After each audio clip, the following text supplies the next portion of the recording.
Good morning, everyone. Today I turn 63 years old, and I stand amazed. I stand amazed in the presence of the Lord today, thanking Him for my life.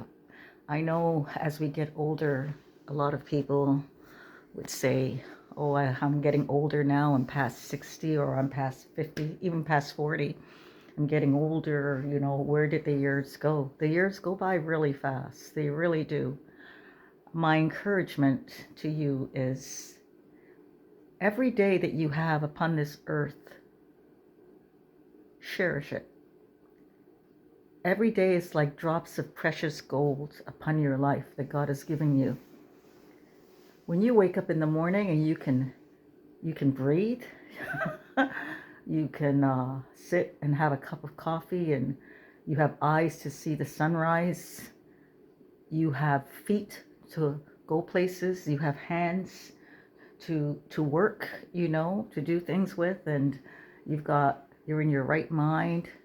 You're not laid up in a mental institution. You're not in any kind of a hospital where you can't move, or and God help those people that they don't have what we have when it comes to mobility, being able to be free with our limbs and do things, being able to make choices and make decisions.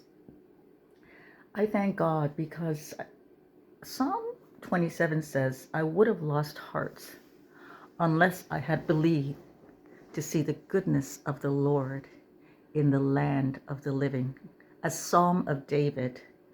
I would have lost heart unless I would believe to see the goodness of the Lord in the land of the living. And that is my testimony today. Let's take time today, people, and thank God for our lives, for what He has done in our lives, for giving us life itself. Life itself is a gift. It's a gift that only God can give you.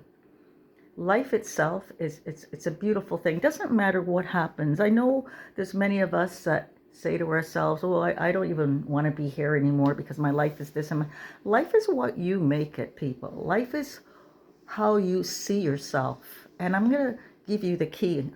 You got to see yourself the way God sees you. And don't ever think that God sees you as trash. He sees you like you're no good, that you're up to... You see, we have a tendency to compare ourselves to other people and other people's success. The world's success is different than the success of God, you see. The higher heights and deeper depths in the kingdom is completely different than the world system. We have to allow God to speak into our hearts and guide our steps every day in order for us to walk the way, in that way that He wants us to walk, that He created us to walk in. This year I asked God to open my eyes to His truth and to open up my understanding, and He has done just that. And I'm seeing life through His eyes now, and I'm looking at myself differently every day. I look at myself the way I believe God would see me. And that gives me the strength to move forward. You see, God looks at the heart of every human being, and He knows the motive of every man. And the key to serving God, people, is let the words of your mouth, let the meditations of your hearts, let it be acceptable in His sight. Even our very thoughts, we have to render our thoughts onto God and allow Him to direct our steps. Whenever we find ourselves slipping into depression or unhappiness, or we feel very pressured and stressed with life, we've got to transform the way we think, the way we see ourselves, knowing that there's always another day, there's always time to change. And we don't know how much time we have upon this earth to live. We really don't. We do not know the end of our dash, I would say. For instance, 1962 was the number that I was born. Dash. Who's to know what that dash would be?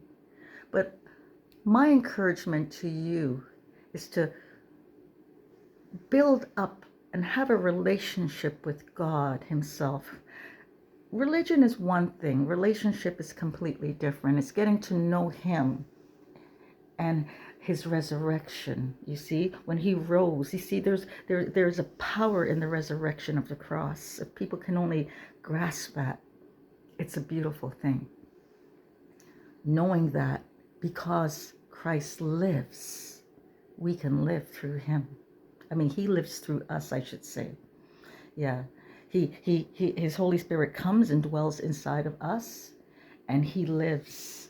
And then what happens is he's in us, and he speaks into our spirit, and he guides us. He convicts us of sin when we start falling away or slipping back. The Holy Spirit will convict us, you see. And so Christ is in us, the hope of glory. And he lives in us, through us, and we live through him also. Like he said, when you see the Father, you see me, and I will make my home in you, and I will be with you. Christ said that. He said that when he rose. And he says, fear not, be of good cheer, I have overcome the world. So this is where I am today. At this age, I'm happy.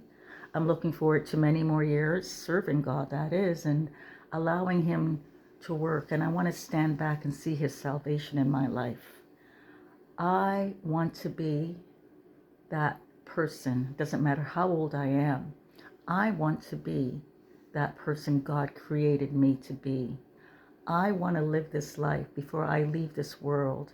I want to see God's hands on my life, and I am open and willing for him to work in me, to see what he will do with me despite my age. You see, I always knew I would be a little bit of a late bloomer. But I am content right now, people, and thank you so much for all your birthday wishes, and thank you for being my friend. I was going to do something where this is kind of silly. I have a funny sense of humor, I'll tell you. I was going to go. Thank you for being my friend on Facebook. Have a good day. Bye-bye.